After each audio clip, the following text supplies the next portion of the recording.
So welcome to this latest edition of ABN Cast. My name's Lee Hayhurst. I'm editorial director at Aviation Business News, and I'm here in the ABN Cast studio, and we've got two interviewees who are remote from T2RL. I'd like to introduce Bert Craven. Bert Craven is the President and Deputy CEO of T2RL, and Ian Luck is President of Distribution at T2RL. So welcome, guys. Thanks for joining us on ABN Cast. Hi, Lee. Thanks, Lee. The reason we're talking to Bert and Ian today is at ABN last year, we were very privileged to become a media partner for T2RL's annual event, which takes place in London in September. It's called Engage. And they get something around like 500 airlines and tech providers and distribution experts in a room in London for 2 days of very intense discussions about the future of airline retail and e-commerce. And as well as having some great networking opportunities. In fact, they did one of the best evening do's, I think, in the industry. So we're looking forward to seeing what they've got in store for this year. Legendary do. I mean, to be fair, last year it'd be hard to beat. It was in the National Gallery, and what a venue. So we're looking forward to seeing what that looks like this year. ABN's renewed our media partnership for 2024, so we'll be present at the event again. So we'll look forward to seeing you there, guys. But you've just launched the event; it's just gone on sale, essentially, so people can register. Just a quick. Well, Bert, why don't you tell us a bit about T2RL for people who don't know what you do, and then a bit about the Engage event as well. Sure. I mean, so T2RL are an advisor to the airline industry and to parties who are interested in it, really, from the point of view of technology and distribution. So we help all of our customers to make better decisions, really, is our sort of strapline. We gather a huge amount of data about the industry, about passengers, about technology, about the relationship between technology providers and airlines. And we help airlines procure the systems that are going to be mission critical to their business success. So we have a procurement process and tools and contract templates, all of those kinds of things. And about a third of the world's passengers are carried on airlines using our contracts. So, over the last 20 years, we've been pretty successful in moving the industry to a better quality of procurement for its most critical infrastructure. And you don't provide technology or develop it, but you are agnostic in that sense. But you've got a great vision of view of what's available out there in the market. So you advise on that. We have, I think, probably the most comprehensive view of who provides what to who in the airline industry, all segmented by region and by business model and by airline tier and all that sort of thing. And so, airlines who are thinking of doing an RFI, for instance, we can do an RFI for an airline in an afternoon in a room. We have the data at our fingertips. This is all we talk about all day, every day. So we're available to airlines to provide that advice at the drop of a hat, really. Yeah. Well, let's talk about where the aviation sector is, and maybe bring in Ian at this point. I've listened to some of your podcasts. You talk about this a lot, about where the industry is in terms of its transformation. And the adoption of this new technology. So maybe Ian, and we'll bring Bert in as well after that. But Ian, give us a view, for your view of where the sector is. What 24 is going to bring? Do you think? I mean, you get the sense maybe post-COVID the industry is ready for this kind of transition, and actually needs it in order to make more money, to be more profitable, and so on. But also to future-proof their businesses. Yes, I think that's right, Lee. We see that there's been obviously a tough few years for the industry. People are starting to look a bit more forward than back. People still occasionally talk about recovery, but we hear less people looking back to 2019 and more people looking forward now. There was clearly some delay for airline businesses in investments over the last 2 or 3 years, but we've seen quite a lot of activity in 2023. I'm particularly focused on the distribution world. And obviously NDC has been a big theme of the last few years, and we've seen a lot more activity in that space recently, both from airlines and also from GDSs who are making more progress on NDC, and the whole industry of airlines, GDSs, technology providers, corporate booking tools, the travel sellers, whether they're TMCs or OTAs. There seems to be a lot more progress in the marketplace. There's still some bumps in the road, still a few commercial disputes, different opinions as to how the path should progress and how fast we should go.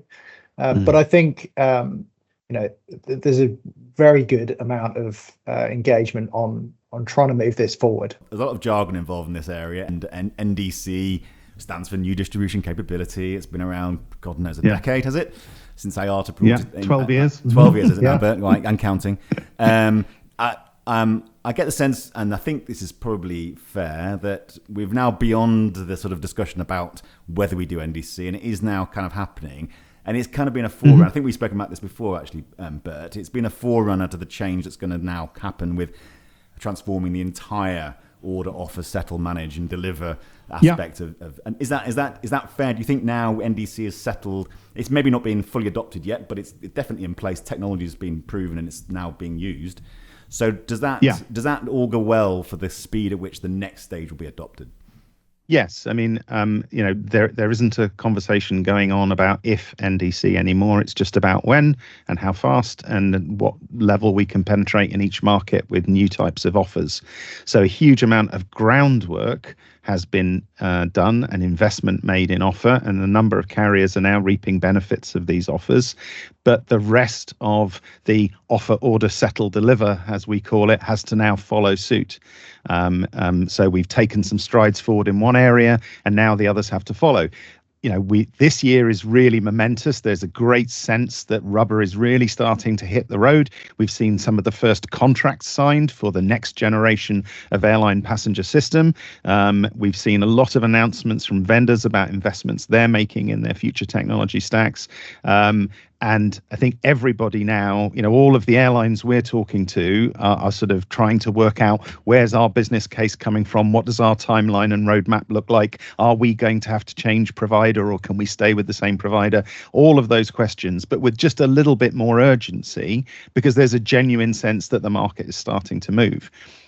In the tail behind that, there are other areas which maybe aren't as sexy as offer and order, but things like settlement, which is actually really important, and delivery, which is massively important. And this is the year that the conversation on things like deliver are going to start. So that's going to be one of the new complexions that gets added to this year's conference. Is we're going to start unboxing a bit. What do we mean about the future of deliver, and what is beyond just pure DCS in our future? So there's lots of exciting stuff to unpack.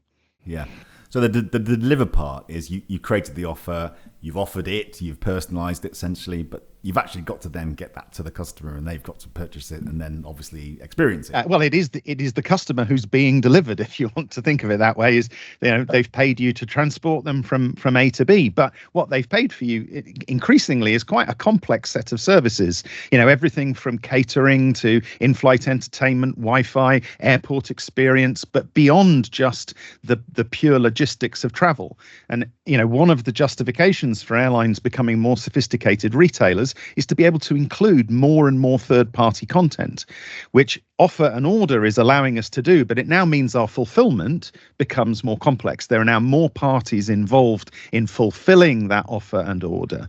And so we have to be thinking about end-to-end delivery of every bit of the value proposition that we've promised the customer. And so that's the bit that we have to start thinking about now. It's not just about getting on and off the plane. There's a lot more here that has to be delivered. Yeah. So Ian, Bert's touched there on one of the key themes that will come out in this year's conference. What else can attendees this year expect from T2RL Engage? A couple of things I'd note. One is we talk a lot about transition, how we're going to get from today's world to the future world, and the fact that we're going to have a very long period of time where we have airlines and travel sellers and technology providers managing both worlds. And so we're going to dig into that subject more as we start to see some airlines perhaps start to implement new systems in the next couple of years. They'll be the first ones, but they'll still be working with other airline partners that are not in that world. And there'll be this very interesting hybrid world for a long period of time. So we're going to dig into that a bit more. And we will continue to try and engage and think about what offer order means for travel sellers as well.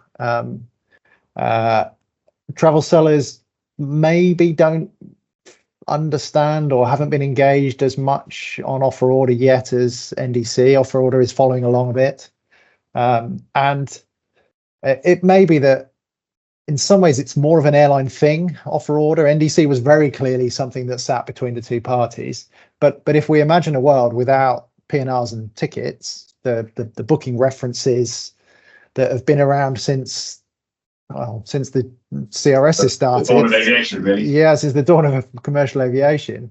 And to be replaced with new reference systems, order numbers, things like this, order line items, then that is going to have a big impact on travel sellers as well. And so we want to try and make sure that we, broaden the conversation as much as possible.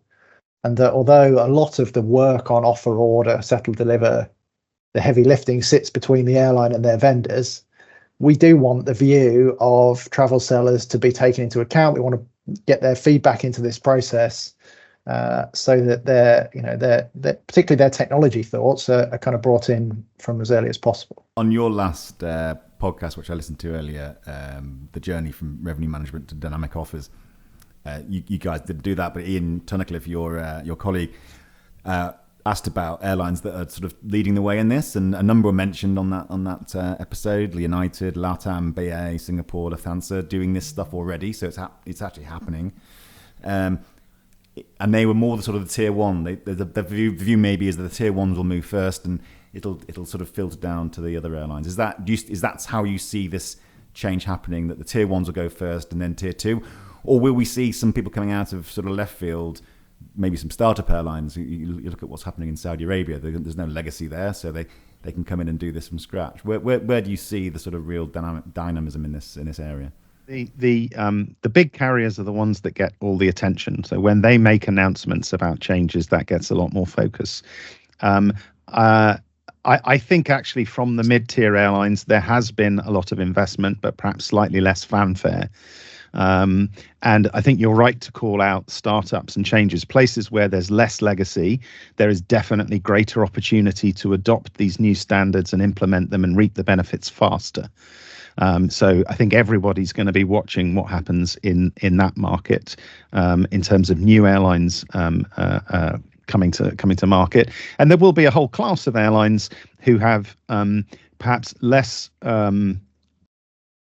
barriers. So, if you don't require indirect distribution, if you don't rely very heavily on partnerships, that frees you up to a degree to adopt new technologies and to move forward without necessarily being held back and having to wait for everybody to move with you. So I think there's opportunity for everybody, irrespective of size and business model. I think that what we tend to see actually is just a focus of reporting on big market moves from big airlines. I think we also, when we talk to airlines, both big and small, we hear airlines thinking things like, is it good to be an early mover? We try and shape the product that we're buying. We get a bit more influence with the customer. Maybe there's some procurement benefits of going early, but it could be a little bit bumpy. There might be, more resources required internally, or do we wait and let some other airlines do a bit of heavy lifting, let the vendor shape the product a bit more?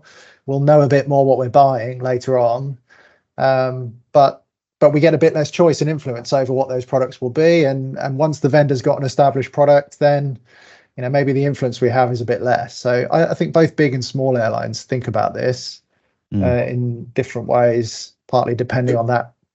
There are some airlines that have different views on what the commercial model should be and those sorts of things, but generally, nearly all airlines I talk to want GDSs and to some extent other aggregators to help them get content to travel agencies. Not many airlines think they can do this on their own. They want to work with the established GDSs, and they also want to get engagement from some of the new players in the aggregation space. And of course,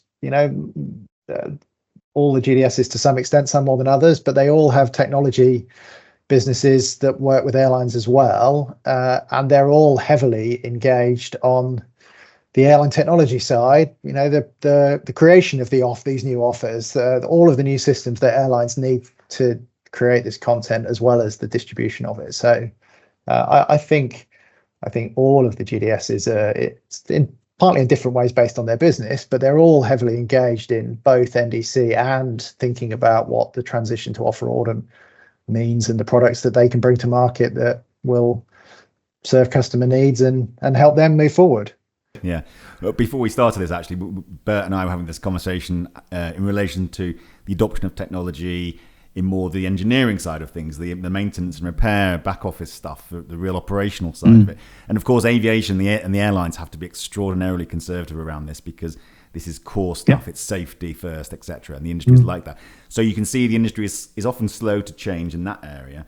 Do you think one of the problems has been is that they have that same attitude in this area where it's a little less critical, certainly from a safety point of view and compliance, but they still have that kind of same slightly conservative, let's move slowly kind of attitude. And really, this requires a break things fast, modern digital approach. I think it's partly, I don't think they're necessarily conservative, and I don't think it's a safety issue when it comes to this. There is the issue, and you alluded to this earlier, is we are about to start changing some data structures that have been embedded in our industry for decades. And there is a huge amount of back office process, cross-partner reconciliation. There are masses and masses of business processes that rely on that data and those data structures. And so when we start replumbing, the transition is going to be far-reaching and quite difficult, and it will obviously have an impact on business process as well. So I think there are a couple of big themes in the conference this year. Conference has always been about partnerships. That's what about bringing everybody together and engages, is the importance of the technology providers and the airlines and the distributors and the resellers, and we have to recognize the importance and the value of those partnerships and make sure that when we move in concert. Because the industry does rely on that connectivity and that data flowing. It's absolutely critical. Process is the other big one, is we're not going to be able to change our businesses and change our technology without there being some business process impact. And that's going to be a major part of any transition effort, is if you move everybody's data around and you start changing those structures, that's always going to have an impact on the process. And so that's the other conversation that people need to start having, and that we're going to trying to kickstart this year, is thinking about that kind of business process transformation and business process re-engineering that's going to have to go ahead and is going to have to be, again, delivered by partnerships. No airline is going to invent this on their own, and probably no vendor is going to invent it on their own. It's got to come through collaboration. Yeah, there's always that question, isn't there, with all new tech, is it a buy or is it a build project? And there's always different answers to that, and it's different for each airline, I'm sure. Where do you think the balance lies? Is this a buy or a build? Do you think you're going to need lots of partners? Do you go with one partner, trying to find a partner that can do everything? Yeah, I'm not sure that it's the seismic decision that people make it out to be. There aren't many airlines who have, there are some, but there aren't, by and large, they don't have huge development teams. When they say build, what they mean is we're going to contract with a partner to build something as opposed to buy something off the shelf. There is still a partner involved, and there's still a procurement activity that has to be gone through in order to do that, to deliver that piece of work. There is very little benefit, we believe, in reinventing wheels. But there is great benefit in differentiation. And the way that we tend to characterize this is, at the heart of your business, there need to be some industry standard industrial strength systems that basically reflexively perform your business operations without you having to think too much about it. On the outside of your organization, on the internal digital surface and the external digital surface, where your customers, your staff, your agents, your employees interact with your data, that is where you can do exciting things with building differentiating digital experiences for your customers, making sure that your people are being presented with good, timely, accurate information to drive timely, precise decision making. And this is an area where we absolutely support innovation, and where airlines may want to think about investing in custom pieces of technology, because that's where the differentiation is to be found. So I think there's room for both, but it's being really clear what you're investing in for what outcome. And that's where a lot of our advice comes from in those areas. Ian, I know, obviously attended last year, you get a lot of airlines attending the event, and you do a couple of workshops for those airline attendees. I think they take place on the first day, don't they? There's 2 full days of conference. The workshops take place the day before you start, essentially, and there's 2. what are the themes that you're going to be touching on in those workshops this year? So we have a distribution themed workshop where we're looking at how should airlines be thinking about managing the changes that we're seeing, mainly from a contracting point of view. So as they head into this new world, distribution contracts with other third parties.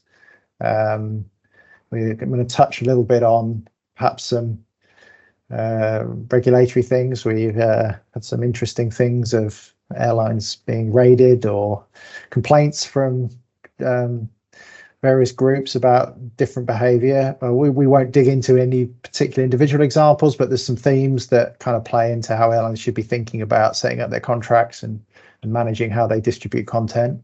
So we'll talk a bit about that. We've always on the technology side tried to give some real kind of focused advice to airlines on how they should be thinking about technology contracting. So we run a specific workshop for technology contracting, and those things are always well attended, and we get good feedback on those. So we look forward to continuing with those this year.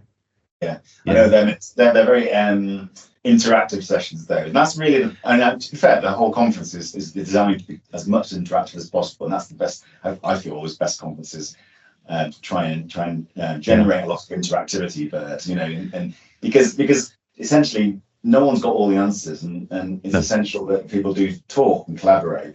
Yes. I mean, that's why we've always tried to focus on things like panels and roundtables, where there's a really good flow and exchange of ideas, as opposed to slide-heavy keynotes, where you're really just getting one narrative. So it's absolutely about mixing things up and having discussions.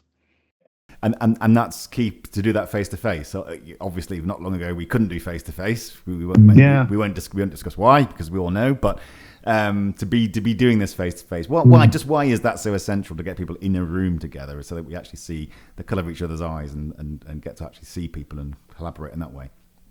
Well, it's important for us because, to be honest, that's what people really come for. And we try to put on the best content we possibly can. But at the end of the day, people come for the networking. They come to see old friends. They come to make new friends. And it is absolutely that face-to-face, eye-to-eye interaction that makes the experience so much more valuable than a webinar or something like that. Yeah. It's not something that you can reproduce easily digitally, unfortunately. And we still hear of clients that say, I met this vendor that we've now implemented this system with at your event 3 years ago. I know it's true of other conferences as well. It's not only our conference where you're allowed to do networking, but we do certainly see the value that having the right people there, a really broad selection of vendors, airlines from all over the world, does really enable some great conversations to happen, and makes a big difference. There's a lot of, again, the positive feedback we get about the event. Yeah. I was going to say what people get out of attending, and the people travel from all over the world to attend the event for that reason. I mean, sometimes you just don't know what's going to come out of it. Serendipity might put you next to somebody at the bar, or on at your gala dinner, you're sat next to somebody, and that, like you say, in 3 years' time, you're doing business with that person. That's why these events are so important, aren't they? Look, time is nearly beating us, but just a quick thought before we wrap up on sort of looking forward. It's crystal ball time. It's always difficult, but. And it's always difficult, I think, if there's big change happening, you don't necessarily know it's happening until it's happened, So if I remember back not long ago, everyone was talking about, the year of mobile. Well, by the time we realised it was happening, it had happened. It was 4 or 5 years ago, because everyone had shifted to mobile. And it's sometimes difficult when you're in the midst of rapid change to understand that that's what you're in the midst of. Do you think we're there now? Do you think we're in the midst of a rapid change in this area? And when we look back, we'll see 24 as being a key year. Yeah, I think there is a sense of an inflection point. As I said, we're now starting to see the first of these next generation contracts being announced. All of the effort that the airlines and vendors have been putting in, all of the thinking that's gone in, all of the work that's gone into standards is now turning into real results. And roadmaps for delivery and that kind of thing. I mean, it's always difficult to describe anything that's going on around you as rapid, and it is always in retrospect that you go, oh, that a lot happened in that year, didn't it? But it's always in comparison to other years, so you do need that retrospective view. But yes, 24 does feel like it's going to be a big year, and we're really excited. And honestly, by the time we get to September, I think even more things will have happened, and we'll have more to talk about. So the last event, we said we thought in 12 months' time we'd have some real kind of progress on offer order, and we're not a full year yet, and we've had some contracts signed. We're working with other airlines that are pretty close to signing contracts for this type of new technology, so there's definitely progress being made this year. Whether it's the real kickoff, we'll see, but it does feel like there's a lot of change happening at the moment. And just a final thought, maybe I'll keep Ian on this, just a final thought on what does this mean, and ultimately we're all customers of airlines. What does it look like for us, this future? How will our interaction with these companies that we love to interact with, because we all love going abroad on holiday and often for business, but how will it change for us? What's the future? What's the customer offer? I mean, airlines is interesting, isn't it? People kind of love them and hate them at the same time. Often, you love some of the promise of travel and things, but when things can go wrong, and can go wrong big time, sometimes not always the fault of the airline, and so we have quite sort of different views on them. I think we all hope, airlines, vendors, travel sellers, and others, that this change that's happening now will get us to the point where we really can recognize individual customers. We really can put the right product in front of the customer via any channel. We really can kind of really up the sort of level of customer service that we provide throughout the journey. Some airlines do a good job of that relative to others today, but often the technology makes that difficult. And I think if we can do our job properly, we all implement the technology well, then we should see in future, we should all feel as customers that when we're buying the product we want, we're being recognized, we get good service, things get recovered quickly when things go wrong. All of the things that we really hope the airlines do well some days, but not others. We should get much better at that. Yeah. I always thought it'd be a good exercise to get Jeff Bezos to describe what Amazon Airlines would look like, because you get these sort of visionaries and see what they would have, if they could invent an airline from scratch. What would it look like? Yeah, it's not an easy one. Partly, nobody's gone and done. Nobody quite has come in from outside and done it. It's not a simple challenge, but let's see. I think we're on the right path. Yeah. We tend to underestimate the value of groundwork and preparation, and overestimate the value of the finishing touches and flourishes, simply because those last bits always feel much more direct in terms of the delivery and the completion of value. But what's going on at the moment is a lot of groundwork and preparation is being laid, which will unlock the offers and the orders and the travel experiences of tomorrow. And it's very difficult to draw a straight line between a specific experience and a specific piece of groundwork, but that is absolutely what's taking place at the moment, and it's really critical. Yeah. Look, guys, our time has beaten us, but it's been really good to catch up with you ahead of T2RL Engage in September. For those of people who want to attend, obviously registrations are open now on the website, so go and find that. We hope to see you there physically, and we look forward to it. And thanks very much again for partnering, or allowing us to partner with you on the event. And we look forward to seeing you in September. Thanks a lot, guys. Great. Definitely. Thank you. Yeah, cheers. See you soon. Bye-bye. We're delighted that our friends at Amadeus have agreed to be the launch sponsor for ABNcast. And while they do not endorse the opinions and views expressed, they are keen to support a new forum for open discussion and debate around the future of aviation.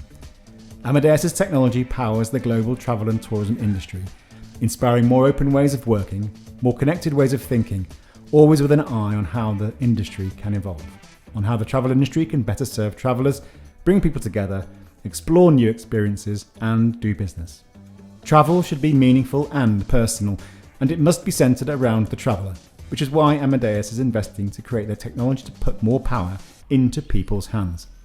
As an industry, we only progress by working together, and Amadeus's open platform is connecting the entire global travel and hospitality ecosystem. Our environment, our communities, and our destinations matter. Together with our customers and industry partners, Amadeus is working to make travel a force for social and environmental good, and ABNcast will be placing a specific focus on these themes in future editions. To find out more, visit www.amadeus.com and make sure you subscribe to ABNcast, which you can do on Aviation Business News' YouTube channel or on Spotify, so you don't miss out on any future editions. And please tell your friends and colleagues all about us. Thanks very much.